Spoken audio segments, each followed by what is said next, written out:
naman kayo guys? Sana okay kayo. Ako, okay naman ako. So, we're back here in Hanoi, Vietnam. At ang gagawin natin ngayon ay maglilibot-libot lang, exploring Hanoi. So, ang first thing na ginawa ko ngayong araw na ito, ay tingnan naman yung hair ko, sobrang kinis, diba? Sobrang ganda.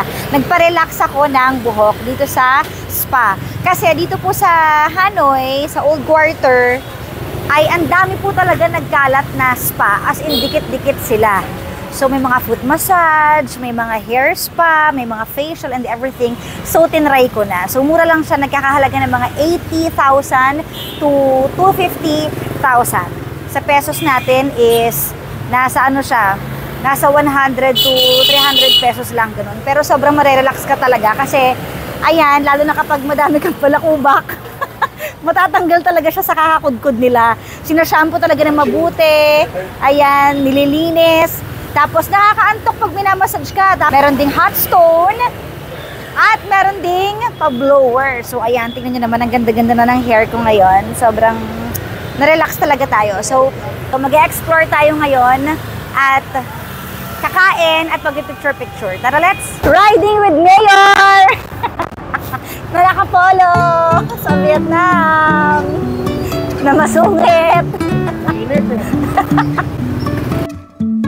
Life is a winding road, no telling where it goes. Driving through days and nights, apricot. Won't stop for traffic lights. Naghahanap po siya ng apricot. Handa yung mga gummy bears. I really wanna know. Kami dito mga gummy bears, candy, and gummy bears ba to? Parang hindi. Dried fruits. Parang ayun na may kiwi. Can mix.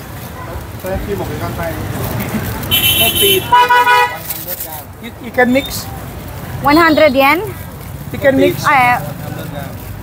30,100 grams. Okay. Sige, mamili ka na dyan. You can mix. Ito saging, oh. Yan. Gusto ko yan, cherry. Yan. Okay na. Itlog. Ayaw mo. Ayun, oh. Itlog. Okay. Ayun na yung mga ibang gummy bears, eh, no? Gummies na yun. Ito hindi. Totoong prutas to. Ito yung mga fruits. Doon yung mga gummy bears. What's that? Hindi ko alam. Favorite mo to. Ito yung olives. Olives? Wala namang alam si Kuya. Hindi nga siya marunong mag-English. Kaya mo na siya. Okay. Okay. Okay na. May tono na rin ako. Okay. So, andito na ako ngayon sa famous spot dito sa Hanoi, ang Bangkong. Hindi ko alam kung paano bigkasin. Bangkong Cafe and Restaurant. So, masarap daw dito at saka Instagrammable talaga siya. Kaya tingnan nyo naman, ang dami nagpapapicture sa labas. So, ito yung mga old newspaper nila.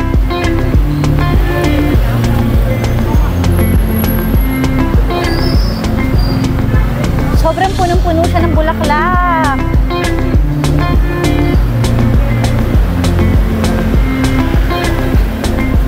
Okay guys, let's eat!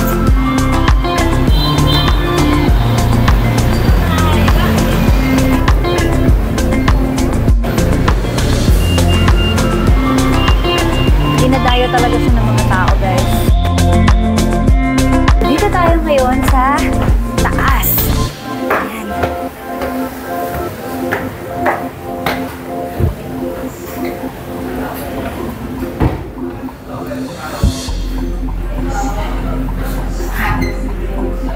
Gusto ko sa labas para may view. Habang may naghahalikan sa likod. Oh my God. Bakit ba nahagip ko pa yun? So, ito ang aming view.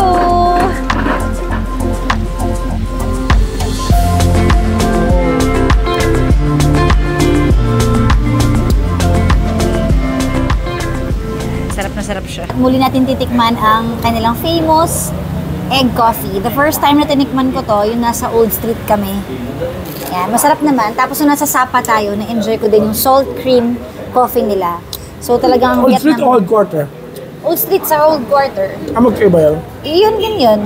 Yung Old Train Street. Diba? Ayun, yung unang pinunta natin? Oo, masarap. Pero ang pinaka nagustuhan ko yung sa Sapa, yung salt cream na kape. So, maraming kape dito sa Vietnam. Mag-enjoy ka kahit araw-araw ka magkape. Ito.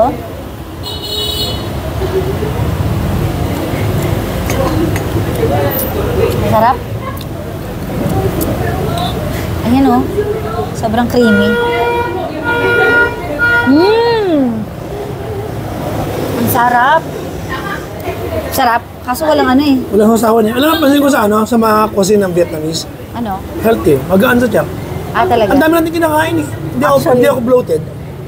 Kain ka nga ng kain eh. Oo. Pag kumakain naman tayo, lagi akong kumakain. Bilis naman kasi may speech ka pa.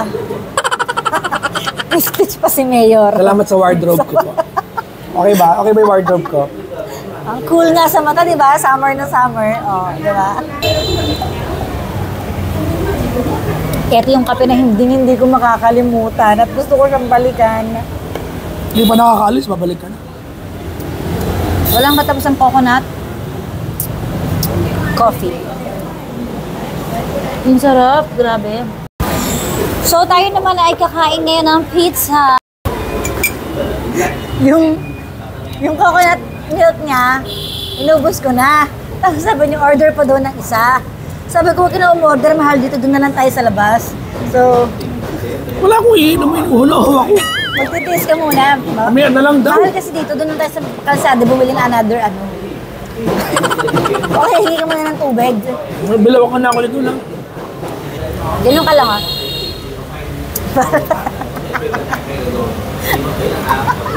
Hingi tayo ng service water. Wala. Kasi pag umorder ka na, hindi tayo makakatikim sa iba. Sayang naman. Kukompare nga natin eh. Okay lang. Okay. Hindi man yung point. Ang point dito kasi, may kanya-kanya tayong drinks. Ubus na kasi yung akin eh. Maliit lang eh. So, inubos ko sa kanya. O, inumin mo na yung tubig mo. O, di ba? May service water. Sabi sa'yo eh. Masyado pong maraming sasakyan dito sa Vietnam at maraming motor. Tapos, uso dito ang ano, ingay ng busina. Tapos, Pero hindi natitikuan. oh, puro Dumadaan. busina lang. At saka ano, parang medyo ang mahirap lang dito yung ano, yung pagtatawid ka, hindi ka gaya sa atin, mag-slow down sila. Dito, Ikaw, kailangan ikaw yung mag-adjust. Mag-adjust kasi parang ano sila, sobrang busy street nila, gano'n. Ayan o, dahil busina o, di ba? Ayaw yun. Ay ba yun? Pero Oo. yung iba. O, ayan o. Puro busina dito. Ang daming Sa motor. busina country. Sobrang daming motor. Pero wala natitikuan. Wala natitikuan. Parang nakikidaan lang sila pag yung busina. Basta sobrang busy ng mga sasakyan tsaka mga ano, motor. Kaya ingat-ingat po kayo kung mag-rent kayo dito ng motor. Kailangan ano, talagang all eyes on the road. Daming sasakyan! Traffic! Parang nasa EDSA kami. Even if I'm falling Kaya nga, oh. searching for my highs. You can say I lost my mind. I will keep on holding my head high, even if the sky is falling down.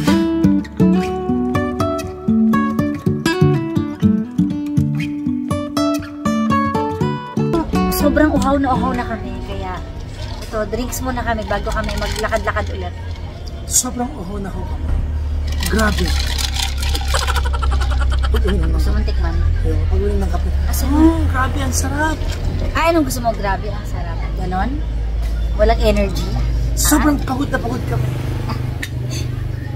Sobra. Sobra na yan, sobra. Sobra. Sobra na yan, sobra.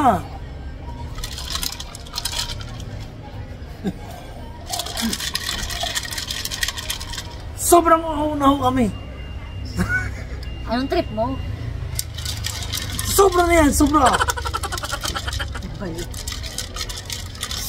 Sobrang mali So, yung mamaya, research. Sobra. magsa-start na po ng meeting di Avance si Mayor. Kasi, Umulag ko yung topic kasi mali yung pinuntahan natin. Sobra na yan. sinerge ko kasi yung Grand Venice ng Vietnam. Yung pala, sa Ho Chi Minh pala yun. Hindi pala dito. Ho Chi Minh ba yan? Ho Chi Minh yun. Hindi pala siya dito. Pero okay din naman dito kasi nasa Ocean Park na kami. At meron ditong white sand. 33 hours away. May white sand dito, guys. 33 hours away dapat yun eh. Pag puntahan namin. Tikman mo muna. Ayun. Hindi ako pwede kasi nag-coffee ako. Masakit siyang.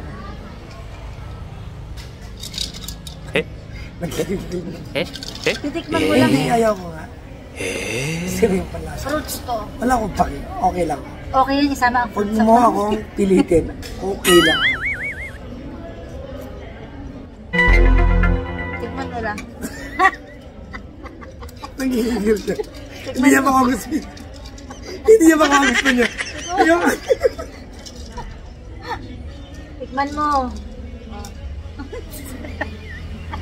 Tikman mo na kasi. Bakit di mo nag-stroke? Ano kasi ang... Sige, isa pa. Okay na. Hindi mo na okay ano. na. Natikman ko. Natikman ko lasang pakwan. Hangin yun, nasubsop mo kasi. Nasubsop ko. Kasi masarap. Yan o. Yan. Sarap diba? Tikman mo nga. Ang halin. Ano pinakulasan?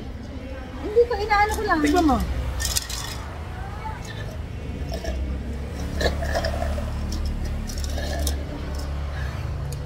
So refreshing. Sarap yan. Sarap to. Sobra. Matapang eh. Hindi, kasi galing ka sa Batamis eh. Ah, ganun ba yun? Tara na, lakad-lakad na tayo. So, dito na kami. Saan tayo? Andito kami sa Ocean Park. Ayan. 30 minutes from Old Quarter. Or more than 30 minutes. Tapos, tingnan niyo yung buhangin niya, guys. Puti. Lakad ka na, oh. Pang beach na yung attire mo, eh. Dali. Ayan, oh. Tingnan niyo naman. Iwanan natin yun. Magpapaa. Doon lang kaya tayo. Ayoko magbuhanginan yung pako eh. Eh, ba't sila nakapaa? Anong pakialam ko naman sa kanila? Di sila yun. Halika. Bakit? Ang sungit mo naman. Doon tayo. Ubarin mo na. Ayoko. Dahil bagong may langis yung pako eh. Ba't kakapit yung buhangin eh? So, anong gagawin? Di, ikaw na lang punta ron. Anay kita rin. So, ayan. Nakapaan na po tayo, guys. Tingnan niyo naman kung gaano kaputi.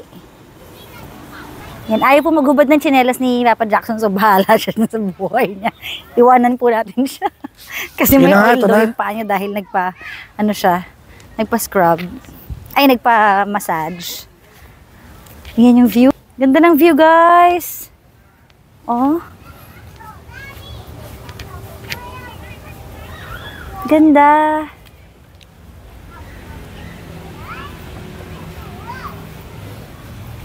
Uy! Uy, ba't nandito ka na? Anong ginagawa mo dito? Hindi din natiis. Mag-ano din po siya. Nagtapak. Taray! Picturean kita dyan. Pogi! Pogi! Para po kaming ano ngayon? Para kaming nasa beach, no?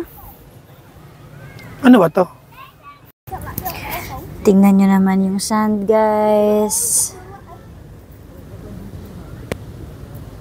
Lapit sa Old Quarter. Yung kasi pinaka-sentro pag turista ka. Ito parang BGC nila na may kasamang lagoon. Yan, nature. If I never figure out where the road goes, even if I'm falling down, I will keep on searching for my highs. You can say I lost my mind, I will keep on holding my head high. Even if the sky is falling down, even if the sky is falling down, the sky is falling down. So, andito na kami ulit guys sa Old Quarter at naghiwalay muna kami ni Papa Jackson kasi inarang na siya doon. Nascam na naman siya. Kailangan niyang umupo doon kasi doon siya nag-parking. So ako, humiwalay ako kasi gusto ko dito sa second floor. Sa halos katabi rin naman na restaurant kasi gusto ko mas makita ko yung view, yung pagdaan ng train dito mula sa taas. Yan. Kasi yung first vlog ko, nasa baba lang kami nun. So ngayon, mas matao ngayon kasi hapon na, nasa mga, it's around 5:20 na ng hapon. So medyo marami na ring lights, alam niyo yun, mas masaya, tsaka mas matao. So gusto ko naman, from here, kung makita yung train na dadaan.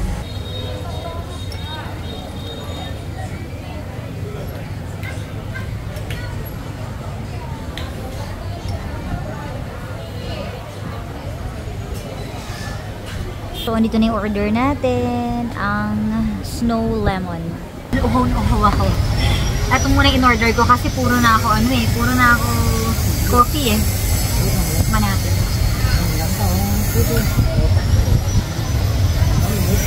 Maasim siya.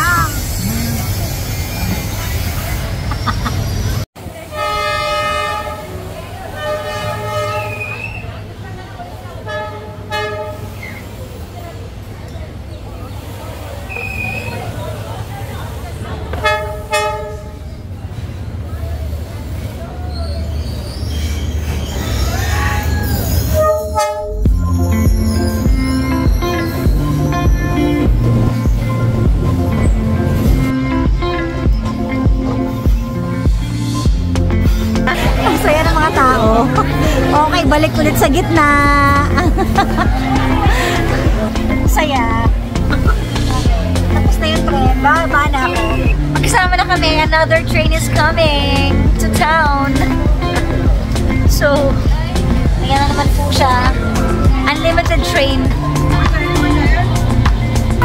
So, nagpalit tayo ng outfit guys. Kasi mukha tayong pang summer kanina. Gabi na. So, mag-iikot-ikot tayo. So, andito tayo ngayon sa Tofu 39 para mag-dessert. Order tayo ng dessert, tofu. Ito yung mga choices niya.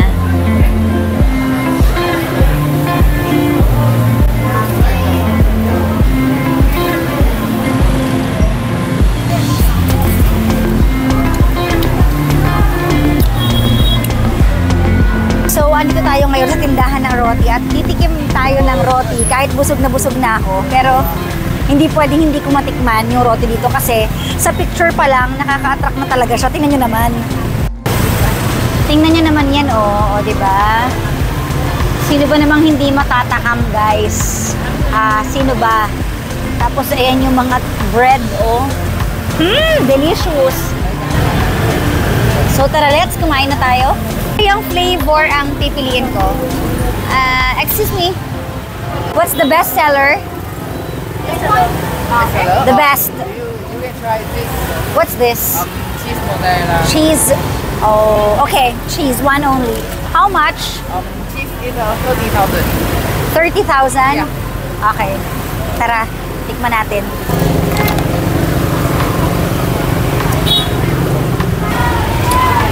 Ang sarap.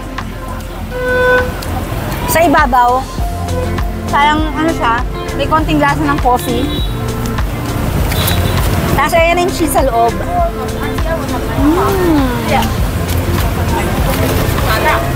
Tignan nyo naman yan, nag-melt. Masarap siya.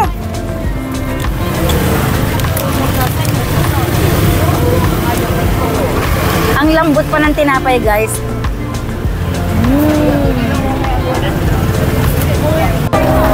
Guys, di ko alam kung naririnig nyo ako, pero nandito kami ngayon sa Beer Street sa Tahian. Tahian, di ko alam kung tayo pronounce ko. Nag-CR lang si Papa Jackson, so dito na kayo magde-dinner at iinom ng konting drinks. Kapag weekends pala dito, grabe, sobrang siksika ng mga tao. Kita nyo naman pawis na ako. Pero kung gimikera kayo, eto yung street na talagang pwede nyong puntahan na tinatawag na Beer Street. Ayan yung gustong-gusto kong kainin dito. Yummy! Tapos na po siya umihi. So, eto ulit yung beer namin. Last night, eto rin. Ako iba? Hanoi. Hanoi. Naka-ano ka na niyan, di ba? Hindi pa. First time ngayon? Iba yung Via Viet yung ano. Sorry, I don't smoke. May mga nag-aalok sa amin ng smoke. Hindi, ano yun? Parang vape. May nicotine din yung vape eh. So, ayan. Ano kami? Mga mabait na bata kami. Wholesome kami kahit nag-beer kami. Actually, tigi-isang ano lang naman kami. Beer. Para lang may experience namin dito yung Kasi Beer Street party. eh. Oo nga eh. So, alang-alang magtubig kami, di ba? So anyways, dyan na po natatapos ang aking vlog. Kesa naman sa makapiright pa tayo. So, Feeling ko hindi ka makakapit. Alam mo kung bakit? Bakit? Halo-halo yung tugtog. Kaya nga ang gulo eh. Hindi ako yung tugtog eh. So anyways, nag-enjoy naman kami sa aming Vietnam trip. Ayan, pag nagpunta kayo dito, ito yung mga places na binisita namin. Puntahan nyo na lang din. So, ayun lang. Thank you for watching this vlog. Masarap pa rin Bye! yung pale pilsen natin. Talaga ba? Oo. Okay. Like and subscribe. Bye!